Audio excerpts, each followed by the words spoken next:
नमस्कार दोस्तों, ट्रिकी गुरु अमित गुप्ता के YouTube चैनल में आज आपका फिर से स्वागत है। दोस्तों, आज के इस वीडियो में हम आपके लिए लेकर आए हैं यूपीएसआई की परीक्षा को ध्यान में रखते हुए आईपीसी और सीआरपीसी के अंतर्गत ये चौथा वीडियो है। यानी इससे पहले 3 वीडियो जारी हो चुके हैं और इसमें सभी प्रश्न ऐसे हैं जो 2000 चुके हैं, बहुविकल्पीय प्रश्न, और आगामी परीक्षाओं के लिए कुछ ऐसे प्रश्न भी हैं जो इंपॉर्टेंट साबित हो सकते हैं।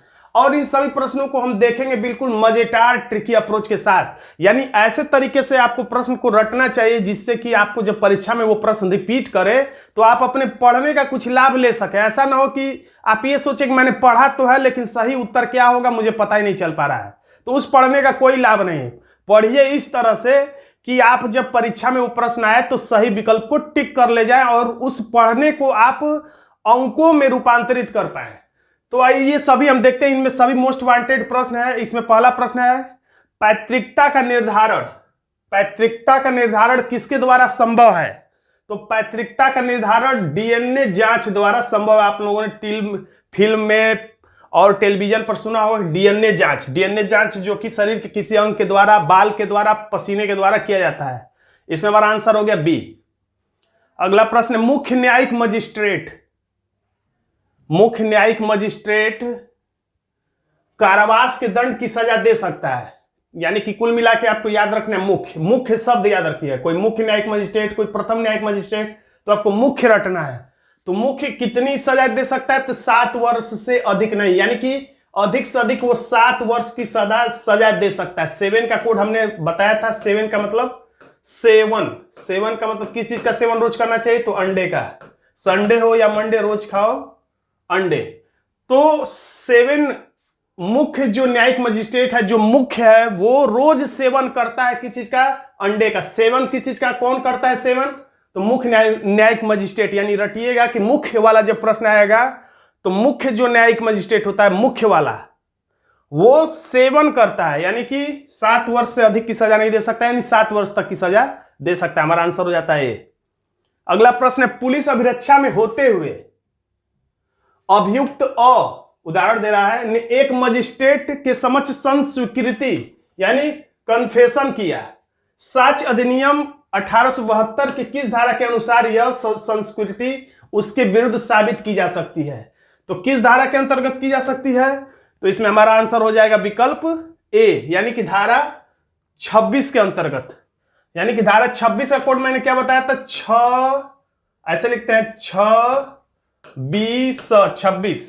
तो 26 जो लिखते हैं उसका 2 अक्षर से ही हम लोग कोड बनाते हैं। यानी अब अपने रफ पे आप लिख सकते हैं ऐसे 26 एक जगह इकट्ठा करते हैं। 26 का कोड है छवि। यानी छवि नाम की कोई लड़की है और उससे आपको सोचना है क्या चीज? कि वो उसने अपने अपराधों का कन्फेशन कर लिया। यानी अपने जो अपराध उसने किया उसको उसने स्वीकार कर लिया। किसने स्वीकार किया? तो 26 ने, छवि ने। तो इससे आपको याद आएगा संस्वीकृति किसने किया, कन्फेशन किसने किया? तो छवि ने किया। तो आपको याद आ जाएगा किस धारा में? 26 में। 26 में क्या है? तो संस्वीकृति है। अन्वेषण के दौरान झूठ को पकड़ने के लिए निम्न में से किसका प्रयोग किया जा सकता है? तो नार्को टेस्ट आपने सुना होगा। नार्को टेस्ट चर्चित है, तो नार्को टेस्ट भी किया जाता है। ब्रेन मैपिंग टेस्ट, अब स्पष्ट नहीं दिख रहा होगा, ब्रेन मैपिंग टेस्ट ये लिखा है। पॉलीग्राफ टेस्ट, तो ये सभी के सभी टेस्ट होते हैं झूठ को पकड़ने के लिए। आप इसे रट लीजिएगा, narco test, brain mapping test, polygraph test, और अब यानी कि उपयुक्त सभी सही है। हमारा आंसर हो जाता है डी। अगला प्रश्न है, पसीना जैविक साक्ष्य के रूप में किस जांच में स्वीकार किया जाता है? तो अभी मैंने बताया था जो पसीना होता है उसके द्वारा जांच किया जा सकता है। किस विधि द्वारा? तो डीएनए जांच। पसीना ही नहीं बल्कि ये शरीर के बाल से भी पैतृकता सिद्ध की जा सकती है। डीएनए जांच द्वारा अपराधी भी पकड़े जा सकते हैं। हमारा आंसर हो गया बी। कैदी शिनाख्त अधिनियम की धारा 4 व 6 के अधीन अपराध का विचारण कौन करता है? तो अपराध का विचारण कौन करता है? तो इसमें हमारा आंसर हो जाएगा विकल्प ए, मजिस्ट्रेट प्रथम श्रेणी का। प्रथम श्रेणी का मजिस्ट्रेट जो है वही कैदी की शिनाख्त कर सकता है, ऐसा आप याद कर लीजिएगा। भारतीय दंड संहिता प्रवृत्ति लागू कब हुई? तो मोस्ट इंपॉर्टेंट प्रश्न है, भारतीय दंड संहिता कब लागू हुई? ये दंड संहिता है, असली शब्द है इसका दंड संहिता, और एक है दंड प्रक्रिया संहिता, तो उसमें असली शब्द है प्रक्रिया, उसको आप प्रक्रिया से रटिएगा और ये दंड से रटिएगा। इसमें दूसरा शब्द है दंड और उसमें दूसरा शब्द है दंड प्रक्रिया, यानी प्रक्रिया दूसरा शब्द है। तो दूसरे शब्द से हम लोग रट रहे हैं, तो ये दंड जो है, तो दंड प्रक्रिया संहिता इसका नाम है दंड प्रक्रिया संहिता 1860। लेकिन ये लागू कब हुआ था? तो 1862 में, 1 जनवरी 1862 में। तो एक अंक है 60 और एक अंक है 62, इसका नाम है 60 और ये लागू हुआ था 62 में, 1862 में। तो 60 का कोड आपको पता होगा, मैं पिछले वीडियो में बताता रह रहा हूं, आप नोट करते चलिए रफ पे। 60 का कोड होगा सेठ, 100 से 60, 100 से सेठ, सेठ 60, सुनने में एक जैसा लग रहा है। 62 का कोड 62 कहते हैं, तो 2 अक्षर से हम लोग कोड बनाते हैं, 62 ना कहके बास। बास मतलब जो कर्मचारी ऑफिस में काम करते हैं उनके कोई बॉस होते हैं, तो ये बॉस वो वाला है। तो 100 से 60, 60 का सेठ हो गया और 62 का बास कोड हो गया। तो सोचिए दंड कौन देता है? तो दंड या तो सेठ लोग देते हैं अपने कर्मचारियों को, या तो बास लोग देते हैं अपने कर्मचारियों को। तो 60 वाला जो है संहिता वो 62 में लागू है, 60-62 याद रखिएगा दंड वाला। आंसर हो गया डी। मेंसरिया से तात्पर्य है, तो बहुत इंपॉर्टेंट प्रश्न है। तो मेंस 2 ही अक्षर से आप रख लीजिए, मेंस प्री परीक्षा होता है, फिर मेंस होता है, PCS pre, PCS mains, IAS pre, IAS mains.